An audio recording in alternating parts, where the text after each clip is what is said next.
The Majority Report with Sam Seder. The destiny of America is always safer in the hands of the people than in the conference rooms of any elite. Sam Seder. They are unanimous in their hate for me, and I welcome their hatred. We must guard against the acquisition of unwarranted influence, whether sought or unsought, by the military-industrial complex. The Majority Report with Sam Seder.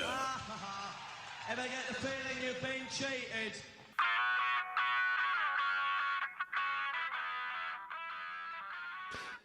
It is Thursday, February 12th, 2026. My name is Matthew Leck, in for Emma Vigland, who would usually be in for Sam Seder. We are broadcasting live, steps from the industrially ravaged Gowanus Canal, live in the heartland of America, downtown Brooklyn, USA. On the program today, Brendan James, Noah Kulwin of the Blowback Podcast, talking about the Marco Rubio, Donald Trump starvation of Cuba. Also on the program, Trump threatens Republicans who may vote against his tariffs, even though he could just override any legislation with a veto and give them the cover of not supporting his insane tariffs. But he doesn't want anything like that. Also, the IRS is illegally sharing info on tax-paying non-citizens with the DHS ICE Gestapo. That as ICE is losing hard drives that they're supposed to keep footage of detention centers on. At the same time, yeah, I can't find that hard drive that I had all those illegal movies on. Yeah, of crime, snuff films on. My snuff film hard drive I'm still looking for it. It might be at someone's house. And also, Texas lawmakers sound the alarm on killings and torture at the Fort Bliss Detention Center. Look up any detention center near you, folks, because you're going to want to be aware of any atrocities being committed in your backyards. Trump administration also continues its efforts to strip already naturalized citizens of their citizenship, something that had previously mainly been done for Nazis who lied about being Nazis in World War II. That sort of fraud is what typically has been looked at. Now it's probably going to be like, did you tweet anything negatively about Israel anytime in the past 3 years? The Pentagon, this is exciting news for everyone in America. It's struggling with the cost of living. The Pentagon is sending a second aircraft carrier to the Middle East. Oh, nice. So everyone can feel safe over there. And then finally, Carrie Prejean Bowler, ousted as White House Religious Liberty Commission member following an anti-Semitism row. We'll probably get into that in the fun half. Carrie Prejean was the Miss California who was sort of anti-gay marriage, and now she's sort of pro-Candace Owens in a way that's not acceptable for the Republicans who want to use anti-Semitism as a big cudgel for their agenda. All that and more on today's Majority Report. Folks, I apologize for being in here and Emma not being here. She is still under the weather. Get well soon, Emma. Hopefully back tomorrow, but if not, Sam will be back, and maybe we can just give Emma some more time to recuperate. We have an announcement on something by a guy who's great at making these announcements, Tom Homan, the border czar. And let's let him sort of break the news here. This is something I hadn't heard about until it broke about 2 hours ago. And it's something that I don't want to rush to credit immediately, but I think it's still interesting to discuss. Anyway, here's Tom Homan. With that, and success that has been made addressing public safety threats and other priorities since this search operation began, as well as the unprecedented levels of coordination we have obtained from state officials and local law enforcement, I have proposed, and President Trump has concurred, that this search operation conclude. A significant drawdown has already been underway this week and will continue through the next week. We have a lot of work to do across this country to remove public safety risk who shouldn't even be in this country. What? And to deliver on President Trump's promise for strong border security and mass deportation, Law Can we enforcement take that officers again? drawing down from this surge op. It's like he that wasn't a stream error, folks. He just sort of stopped talking mid-sentence. It was a tongue error. Here it is.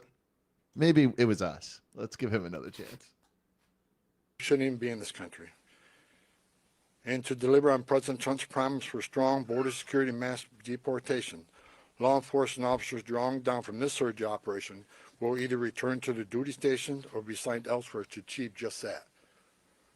Now, since Tom Homan was sent to Minnesota to basically change faces with Bovino, they've been talking about this drawdown, and I don't think it should be credited that it's going to happen immediately or at all. But I do think it's true that they can't stay occupying our cities forever. And the other thing he mentioned, in addition to the success they've had, killing 2 people, arresting hundreds of people who are just out there protesting the kidnapping of their fellow citizens, they can't occupy the city for more. And in addition to those things, like I said, he also mentioned the protests were making it difficult for them to stay in there. And there's a little bit of politics here because they don't want to show weakness. And they have to play politics both ways. There's an extent to which, like, people like us on the left, like I said, don't want to rush to credit this because we've heard this sort of thing before. And even since Homan has got there, there's been horrific incidents. There was a car crash in St. Paul just yesterday. But also, it is untenable. This is massively unpopular. People hate this, and people are getting better and better at responding to it. And they're not being afraid. They're not being made afraid, despite 2 people being murdered on camera, and everyone saw it, and the administration lied about it. And what did people do? They continued to show up and protest these people. They continue to play drums outside their hotels, continue to show up to the Whipple building, which is a concentration camp once again in that area, which is a history of that going back to 1862. And it's really great. And let's move now to this Cato Institute guy. What's this fellow's name?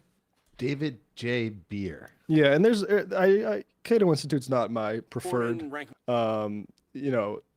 think tank. But on immigration, they'll make points very well. And this is, David Beer, who of the Cato Institute, Director of Immigration Studies. And he's talking about this concept of fraud, which we're hearing a lot about. And it's important to know, like, a drawdown of the Gestapo still leaves a Gestapo with a budget greater than the FBI's annually. They're going to want to occupy more cities going forward. And the important thing is not that it's done in an orderly way, it's that it's not acceptable at all. This is a fever of hysteria that we are going through with immigration. There are two main planks. One, the economy is not delivering for normal people, and there's no plans from the Republicans to make it do that. And also, they are a minoritarian party in a democracy, so they need another thing to point to for why they lose elections. That's it. That's why we gave an agency with killer goons a budget greater than the FBI, so they can march around our cities pretending that there's a solution to those issues. But here's the Cato Institute guy. Member Padilla and distinguished members of the subcommittee, thank you for the opportunity to testify. For nearly half a century, the Cato Institute's research has shown that people of any ancestry, background, or birthplace can be assets in a free society. America's immigrants exemplify this truth. Despite often leaving terrible conditions abroad, immigrants work, start businesses, and invent at higher rates than the U.S.-born population. Cato's recent analysis shows that immigrants reduced deficits by $11.5 trillion over the last 30 years, including about $140 billion in Minnesota. Although welfare fraud is a serious problem, immigrants aren't to blame. Non-citizens account for just 5% of welfare fraud losses, 31% less per capita than U.S. citizens. Rather than targeting entire ethnic groups, Congress should end the broken welfare systems, namely the oversight-free aid to states that led to all the fraud in Minnesota. This is the Cato Let's be Institute clear. stuff. DHS isn't anti-fraud. DHS is itself openly carrying out the largest fraud in the history of the U.S. immigration system. DHS and the State Department are raking in billions of dollars in immigration fees and not providing the adjudications that applicants are entitled to. For individuals for over 90 countries, half of all legal immigrants, the administration is simply not processing their applications. The burden of proof is already on these applicants. DHS and state can deny anyone who fails to make their case. Instead, this administration is pocketing thousands of dollars from hardworking Americans and their relatives, including spouses and minor children of U.S. citizens, and then not even looking at their applications. This is a scam. It is fraud. DHS's entire Minnesota operation is another kind of scam sold to the public on lies. DHS hasn't criminally charged anyone with fraud there, and 60% of its immigrant arrests in Minnesota have no criminal convictions or charges. DHS itself classifies just 8% of its arrests in Minnesota as the highest threat level, and 3/4 of arrests it classifies as not being a threat at all. Instead of arresting fraudsters, it's seeking to jail 5,600 legal vetted refugees, nursing mothers, single parents, long-term residents, already dragged away from their families without any evidence of fraud at all. Rather than a law enforcer, DHS has become the biggest lawbreaker in America today. In less than a year, DHS has attacked the First, the Second, the Fourth, Fifth, Sixth, Eighth, 10th, 14th Amendments to the U.S. Constitution, the writ of habeas corpus, the independent judiciary, and much more. Every day, masked DHS agents detain Americans based on their race and demographics. They arrest legal immigrants for criticizing their foreign policy and Americans for recording them doing it. They threaten, assault, and even shoot people for exercising their First and their Second Amendment rights. They break into our homes without judicial warrants. They sentence legal immigrants to foreign prisons without trials. They are trying to strip the citizenship of Americans born in this country. They detain people without lawful basis, and they ignore court orders to release them. And of course, they lie about all of it. Combating fraud and upholding the rule of law is important, but the public cannot have faith in that effort by an administration that regularly gets away with fraud, lies, and lawlessness. Even the FBI. Yeah, and I appreciate his anger there. And besides the point about fraud, which I would emphasize is mainly an issue with the contractors we put in charge. Oh yeah, go. I haven't been solo in a while. Yeah, Brian's not used to the squiddly diddly in it. It's very important, though, the thing about the stats about, even by DHS's own numbers, that they're not going after the high-risk individuals. These new hires that, are signing up for a bonus that they can spend on a truck, they can drunk drive in. They're not keen to go after the scary guys. They want to go after people who are like unarmed because they're going into a court or because they're at a school being a teacher's assistant, because that's an easier way to get their quota up. And all of their propaganda, DHS is, look at this rapist we took off the street. This is what the Democrats are afraid of. Well, first of all, cops can deal with those folks. That's what we have cops for. We don't need to create a whole new goon squad. Federal Gestapo to go march around and shoot our citizens in the face and stake out schools because some idea that if you're an immigrant or not an undocumented person, you can commit rapes in this country. That's just not the case. And we don't need to. We can also lock them up in our own jails. Like this whole sort of thing is is absolutely ludicrous. But yeah, I mean, we're going to need a lot of people to break on this. And the Cato Institute, like I said, I'm not a fan of their libertarian politics. But on immigration, like even Chase Oliver, the candidate who Dave Smith stole the libertarian support for instead and gave it to Donald Trump, he had probably the best position on immigration of all the candidates in the 2024 race. We are going to be joined by Noah Kulwin and Brendan James to talk about Cuba in just a second, but I have some ad reads to do here. First, Rocket Money. You've heard of this, Brian? I sure have. I think we said on the last time we had this ad read that Rocket Money revealed that I was paying for Rocket Money since 2022. That's how you know you can trust it. Because like I hate to tell you this, Brian, but you already got a Rocket Money subscription. The dual Rocket Money subscription. So yes, Rocket Money has helped us cut spending in a specific category, like a monthly internet subscriptions. Rocket Money is a personal finance app that helps find and cancel your unwanted subscriptions, monitors your spending, and helps lower your bills so you can grow your savings. And we'd like to thank Rocket Money for sponsoring today's episode. We already described how Rocket Money has helped Brian track his subscriptions. I also caught a Bulwark subscription too. Ooh, I don't know how I got that. Yeah, that's rough.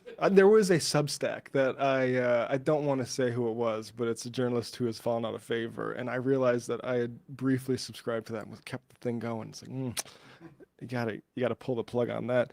Talk about the transaction categorization across accounts, customizable categories and tags, reveal spending patterns and add context. This pattern of buying a lot of video games on Steam. Let Rocket Money help you reach your financial goals. Go to rocketmoney.com/majority to join. That's rocketmoney.com/majority. Do it, folks. And another ad. I don't know if you had the same experience with this, that you found out you already had a will, Brian, but definitely not. Right now and for a while, we've been experiencing economic uncertainty thanks to technology, politics, tariffs and taxes, and technology being AI, and the market, or recent market falls and spikes. Many of us are probably underinsured, overpaying, and underprotected, especially if your policy is through your job. One way to protect your future is through life insurance with SelectQuote. Life insurance is something that, especially if you're a father like Sam, probably an acute anxiety, actually, not probably, definitely an acute anxiety for folks like that. And I know this has taken a lot of that worry away. For over 40 years, SelectQuote has been one of the most trusted brokers in insurance, helping more than 2 million Americans secure over $700 billion in coverage. Their mission is simple: to find you the right insurance policy for your unique needs. They shop, you save.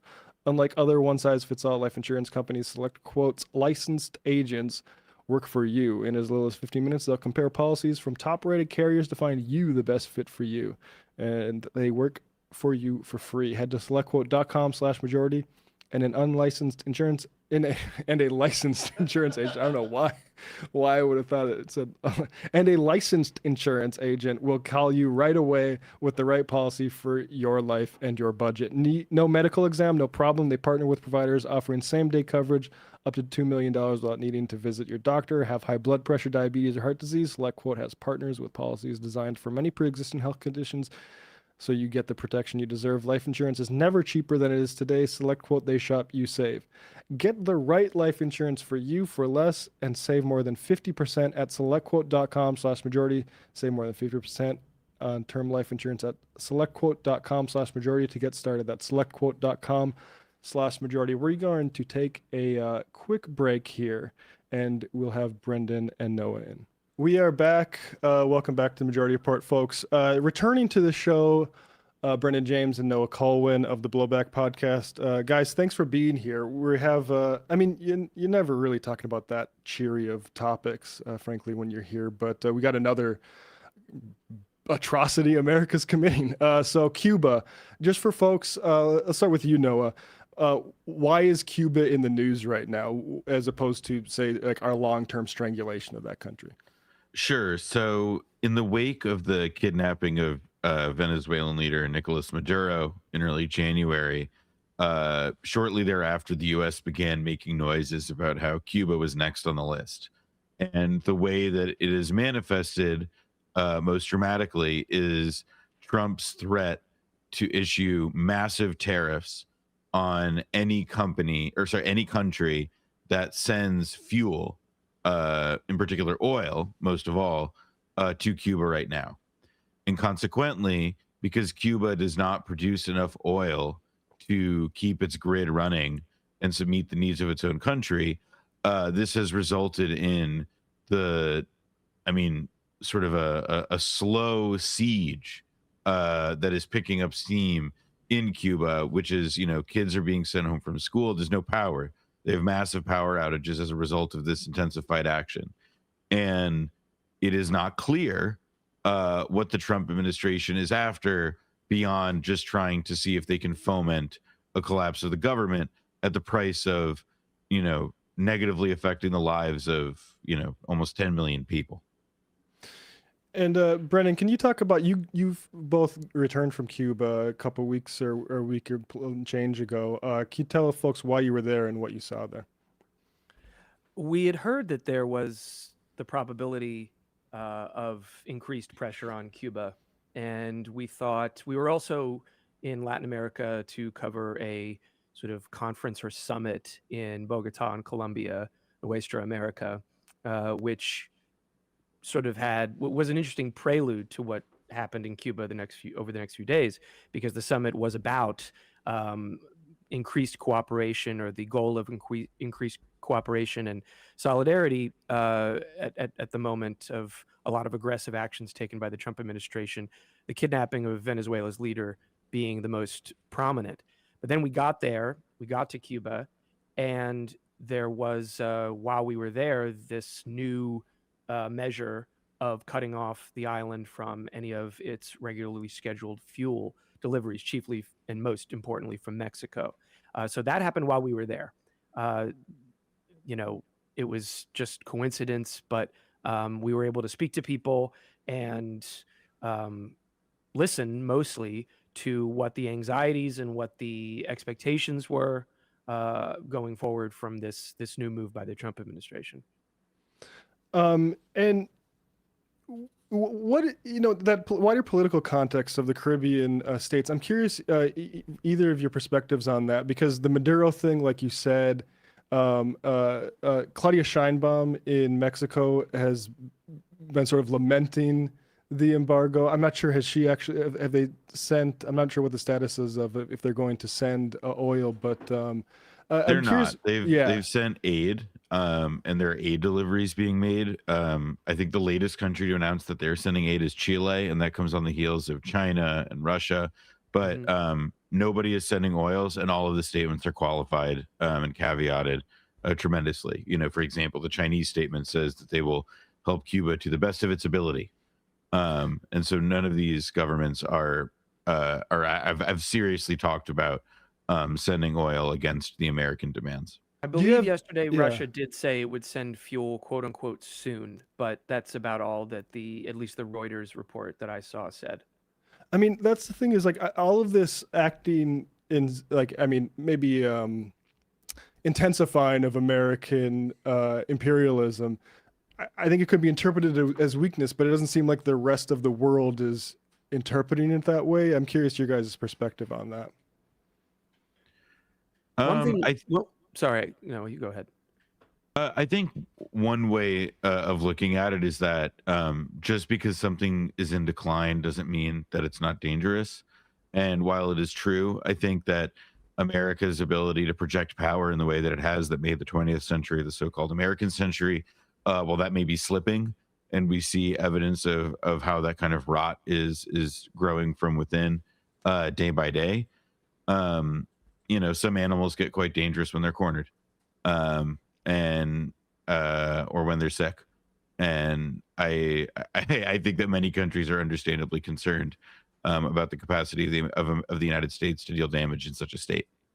When we were in Bogota for that summit, I remember the Mexican delegates were more from like the kind of bureaucratic, you know, government side of things. They weren't party leaders or sort of ideologically charged in their statements. They already seemed to be, you know, hoping for, yes, increased cooperation, yes, a defensiveness against any of these new volatile and destructive measures from the United States, but ultimately they sounded, you know, fairly pragmatic and moderate. What then happened was the concession, at least for the moment, a few days later, while we were in Cuba. Scheinbaum has been able to handle Trump pretty well during the second term, and I know that people we spoke to in Cuba hoped that there was some longer term plan to handle this and not simply have this be the end of the line. But it was I don't think it's a contradiction in terms for this to be a weaker and more desperate version of Washington lashing out while still causing horrible damage and destruction in some of these places. Yeah, America's been intervening, has its thumb on Cuba ever since the overthrowing of the Batista sort of plantation gambling regime. I'm curious how you would put this in the context of that long-term, strangulation of this country. Yeah.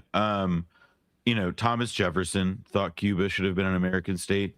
When, you know, in the sort of first waves, the first stirrings of American imperialism, as we kind of understand the term, expressed themselves, it was in the character of the same forces that brought about the Monroe Doctrine, which today we know Donald Trump has repurposed as the Donroe Doctrine, and this idea that American dominance over the Western Hemisphere, United States dominance over the American hemisphere is perhaps a better way to put it, prevails, you know, for, you know, eternity, I suppose.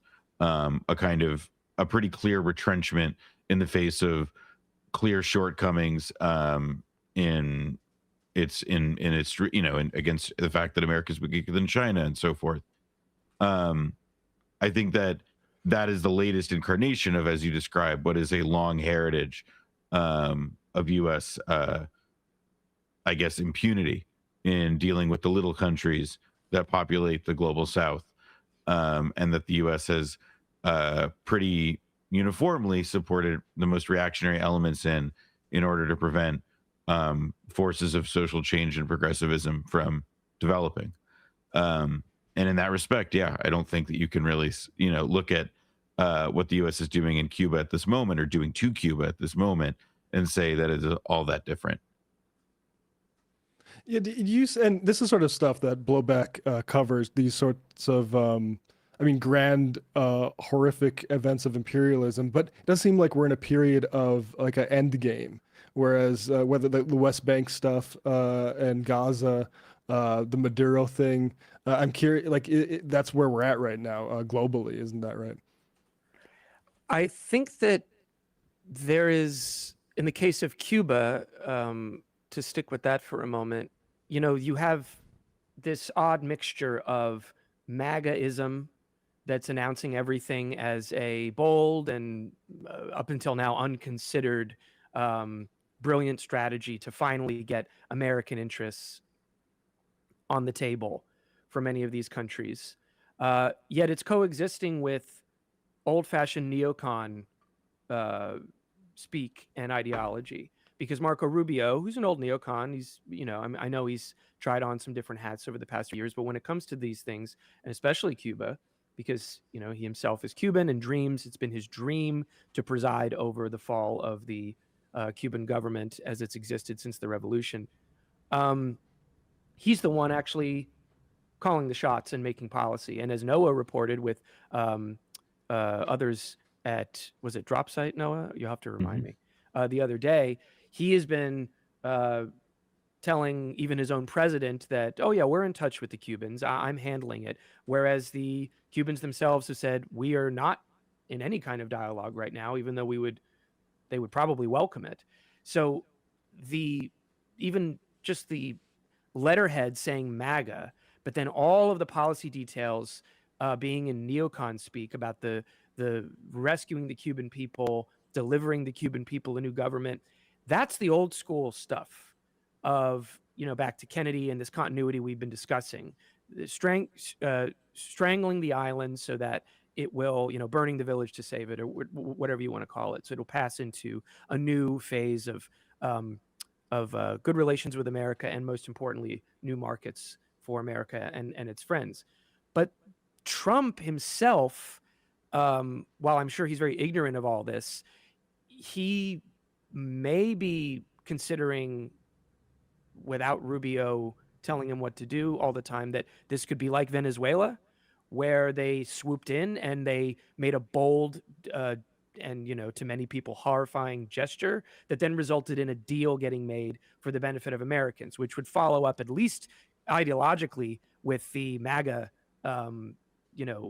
framing of everything. So is Trump thinking that we'll squeeze them until they're ready to pop, and then I'll get, some exclusive rights for America back into Cuba? I'll do a different version of what Obama did, which he welcomed in at the end of Obama's second term, but said it should have been a better deal, as he usually said about anything, Obama did. That's a very different track than Marco Rubio. And I don't know if anyone knows which track we're actually on, or which place we'll end up. Yeah, I mean, I saw a tweet about Trump saying he didn't want to put Machado in power because she didn't have any sort of backing, and as like looking like it being so unexpected that's like a dog playing chess. And then immediately we have this sort of right-wing Cuban. Let's talk about the right wing in Cuba. First, I want to ask about the Cuban right wing in America, because they've played a huge role for over a half a century since the Cuban Revolution. And Marco Rubio is, I guess, one of the main figures in that that history. Could you just historicize that a bit for us, Noah? Sure. So the Cuban American diaspora is an incredibly sort of potent and reactionary force in American domestic politics. The largest sort of population center of Cuban Americans is, of course, Southern Florida and Miami. But there are actually lots of Cubans throughout the United States, particularly in northern New Jersey and New York City. And the U.S. government, essentially beginning in the early 60s with the kind of consolidation of the communist government in Cuba, began cultivating Cuban Americans as kind of their own Contras, their own counter-revolutionary militias, as well as soft political force as well, creating huge government-funded propaganda outfits, make work jobs for to essentially keep the anti-communist cause going. And Florida also became a swing state for a quarter century plus, a very valuable piece of contested political real estate every 4 years. And the Cuban Americans, similar historically, you could argue to say like Jews in New York City, they were a very effective and well-organized ethnic political bloc in Florida. And the influence that they were able to exert over, the Bush family was very involved in the Cuba lobby. And so it became a constituent part of both political establishments, also much like the pro-Israel lobby. And to this day, there exists like a pretty well-coordinated and powerful Cuban American diaspora among the American political elite and in media that are able to shape the dominant portrait that most Americans have of what life is like in Cuba, what its political leadership is like, and why it's worth it for us to continue, torturing that little island nation. Because many of them, yes, are directly descended or have, ties in rolling back the clock in Cuba. But also many of them, it's a cause even bigger than the idea now. And the Cuba America lobby is it is a powerful force in some corners of American politics. Yeah, I think it's I think it's an important example to point out in this day and age that Zionism isn't the only right-wing nationalism that has a finds fertile ground in our political system. How about in Cuba? Did you notice much? Was there a lot of Rubio supporters in Cuba when you were there? I didn't spot any, but my eyes are going in my old age. Maybe there was a lot of pro Marco. We did hear a couple people call him Little Narco. I don't even want to say that in case it pisses him off more. But yeah, I mean, there's a lot of yeah, as you might expect. There's a lot of awareness of the position and the power that Rubio has in this new Trump government there right now. And we talked a lot about that with people. I think, I mean, as far as a right wing in Cuba, this is not like Venezuela. Cuba has had a much longer political and social sort of,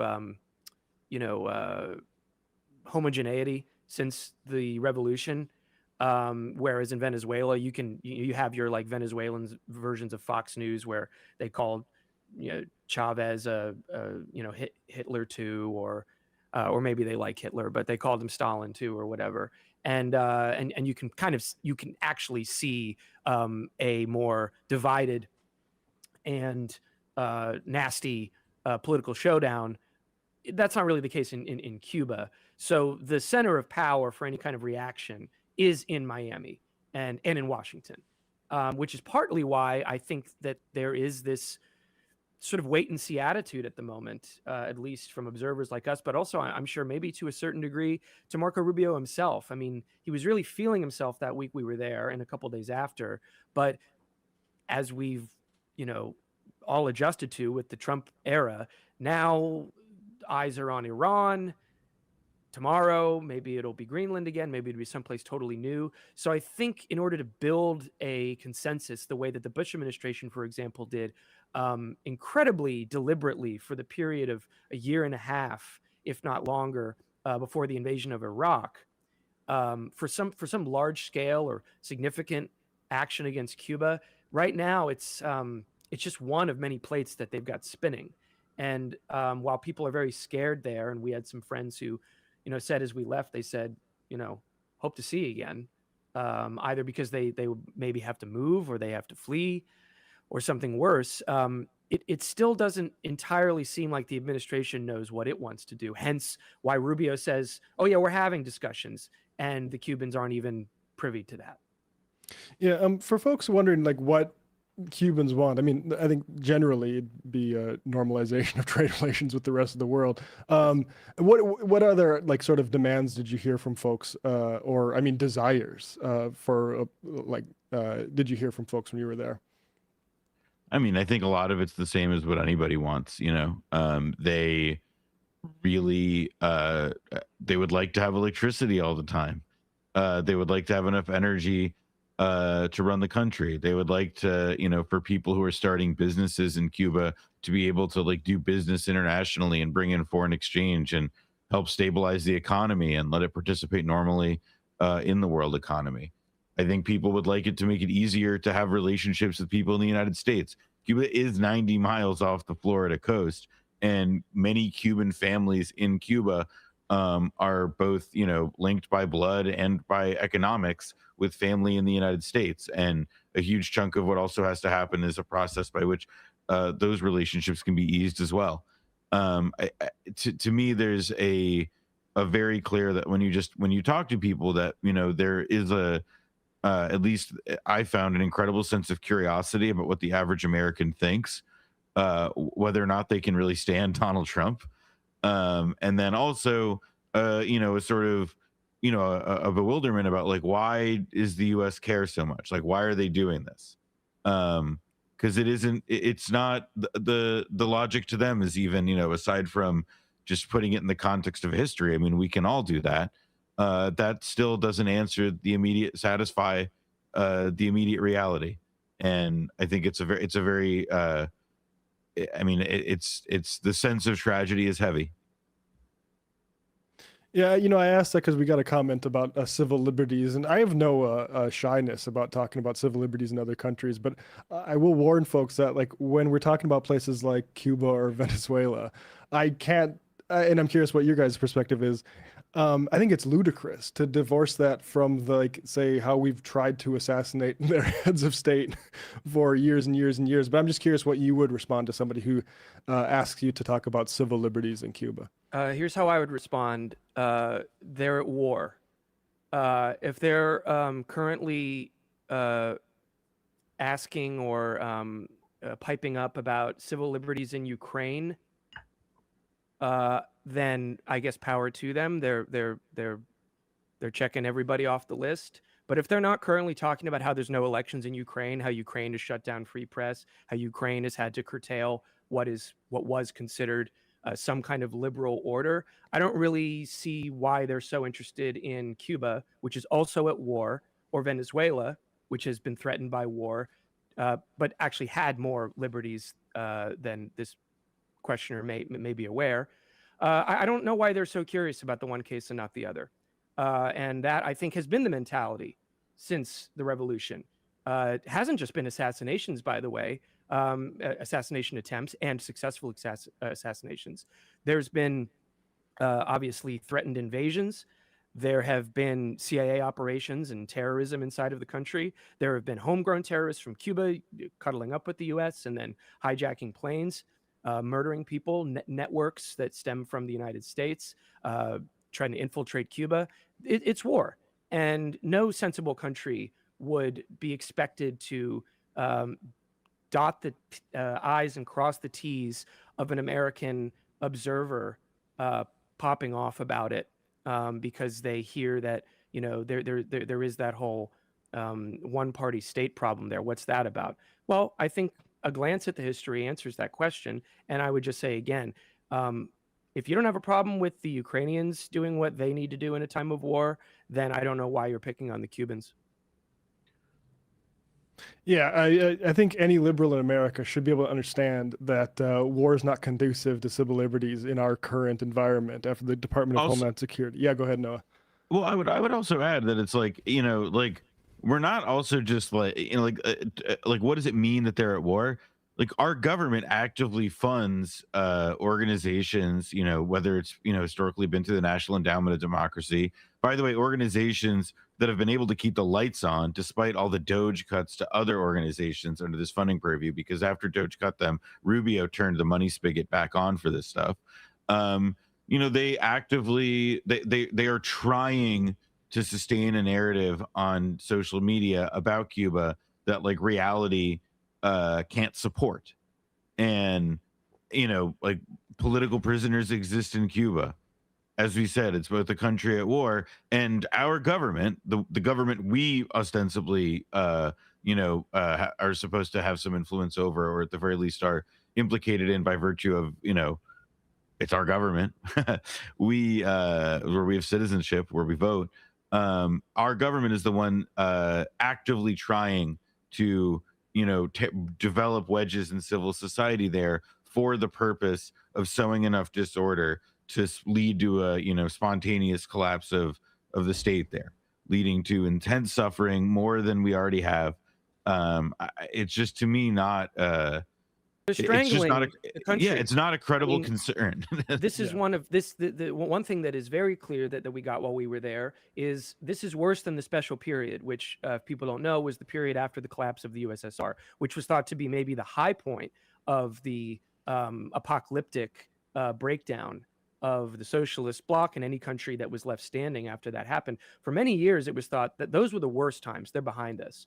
After the Obama thaw, which was then interrupted by Trump, he slapped on turbo sanctions. Trump did. Biden did not remove them. COVID happened, of course, in the middle of that. Things got worse. And everyone was saying this is as bad as the special period, if not worse. Now, this is unprecedented, this level. And to say, I'm sorry, but to say from the comfort of your spot, wherever you are in America, you know, and say, well, are they letting people blog enough? I just don't know where that impulse comes from. At least I can't speculate as to where that impulse comes from. So yeah, that's what we saw. It's not a liberal. I think it comes from the impulse to blame this on Marxism instead of American imperialism, like as if they want to say it's just him doing a Stalin, or Cuba doing a Stalin. So Americans need to save them for freedom, as Department of Homeland Security has developed into a Gestapo, and we look at people's visas for if they've criticized Israel. So how this has been going on? Where do we stand now with this policy? You've mentioned the sort of Marco Rubio obfuscation about whether there's dealings going on or not. Do you think this will ever penetrate Trump, or is he just too distracted? Like, what's the sort of outlook here? I think the immediate outlook is pain and suffering for Cubans. And we've really not seen any individual country actually take steps to move against the U.S. edict that no oil go to Cuba. I think we shall see if the plight in Cuba is able to break through the American news cycle right now. Because I'll tell you, Cuba's already in pretty catastrophic straits, and it doesn't really seem to be getting adequate attention in the United States. Not that there isn't a whole bunch of other worthy, stuff for inclusion in the day's headlines these days. But the reality is that, Rubio is surely able to get away with going over Trump's head and making sure that there is no negotiation going on, despite that evidently, at least in Trump's mind, being some part of the plan. Because Cuba, maybe it's a low intensity W for them. They get to put on the sanctions, they slowly squeeze, and hey, maybe something happens that they because Lord knows they've tried for 70 years through a bunch of other means that haven't failed. But let's try a new experiment. Let's do a Gaza in slow motion. Let's starve a place of any resources, any capacity for like the basic requirements for human flourishing, and see what happens. It's like that's the test, and whether the world acts against Trump, whether American politicians decide to act against Trump, or at the very least apply some pressure, motivated by the images and footage and real news, not fake news, but real news that we see come out of Cuba in the coming months. That's as much as I can say with any certainty about what's coming if things don't change. Brendan James and Noah Kulwin of the Blowback podcast. What's the website people can subscribe to Blowback? Blowback.show. Blowback.show. I am a proud subscriber of that show. It's great. The most recent season on Angola and South Africa. Is there anything to announce coming up? Or you guys have still been releasing on that series? Isn't that right? We will be announcing our 7th season very, very shortly, which will be coming out later in the year. But we have already announced a mini-series. It's our first time doing this, a 3-episode, shorter form mini-series about the low points, the points of tension, the points of conflict between the United States and Israel. Because we all know it's a very close relationship, but it is not one that has not had its peaks and valleys. So that's the mini-series we'll be releasing in, I would say, early May. There you go, folks. There's not a smarter history podcast going. Thank you, Brendan and Noah, so much for your time today, guys. Thank you. Thank you. All right. Good to talk to those guys. I'm genuinely a huge fan of their work. Do we have Binder and Brandon in? Or do you want to take a little break? They are not in just yet, but I bet Brandon's listening, and I bet he'll log in right as I finish this sentence. Okay, cool. Well, I'll just plug my stuff. Yeah, plug your stuff. I guess I can stretch out and have a little Matt time. Tomorrow we have a new Jacobin show. I'm not sure which of our interviews we are going to be talking about there. But do subscribe to the Jacobin Meg YouTube channel. David Griscom and I were given the keys to that show, which was started by Michael Brooks. 6 years ago, some long ass time ago. And we've been building it back up after a little bit of a hiatus. And it's a very well polished show, and I export it at very high quality. And there's like chirons and stuff on it. So check that out tomorrow at 10 o'clock a.m. Eastern time, and every Friday. And we also had a Left Reckoning. Left Reckoning, which was on Tuesday, and I always forget what we do every week. But go check out Left Reckoning and subscribe to us on Patreon because we'll be doing a Sunday show. Probably getting into some. If you're a Texas politics follower, you need to be following Left Reckoning because Griscom is all over the Tallarico Crockett stuff. He's all over Taylor Remmett. He had a piece in the Jacobin show or Jacobin magazine about Remmett. You got something to say there, Brian? You can finish your plug. I was going to plug Emma's stuff too.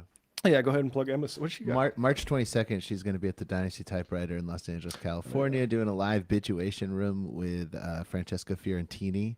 I think that's at 8:30, but tickets are still available. And you may be confused. Dynasty Typewriter is also the Hayworth Theater, so the marquee says Hayworth, but it's actually called Dynasty Typewriter. Whatever. It's like a what do they call that? In the speakeasy. It's like a speakeasy show. Right, and then also the code.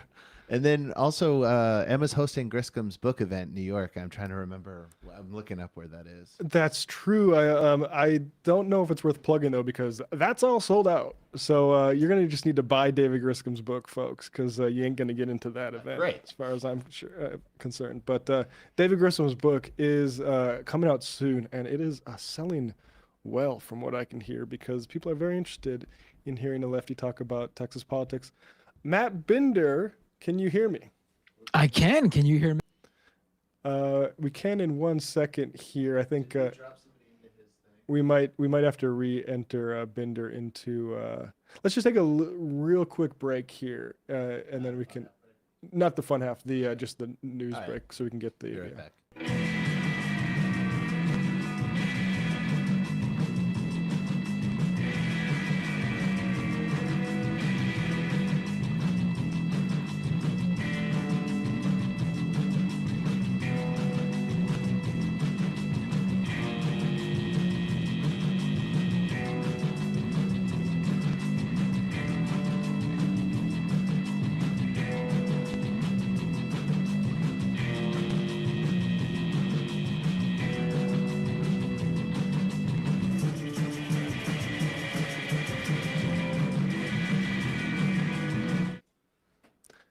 Matt Binder, what do you have going on Doomed and your other various media offerings? Just plug in Leftist Mafia tonight at 8:30 p.m. Eastern time at youtube.com/Matt Binder. All right. Well, check that out tonight, folks. We'll be back with Brandon Sutton and some interesting clips to have a little bit of fun with. We'll see you in a little bit, folks.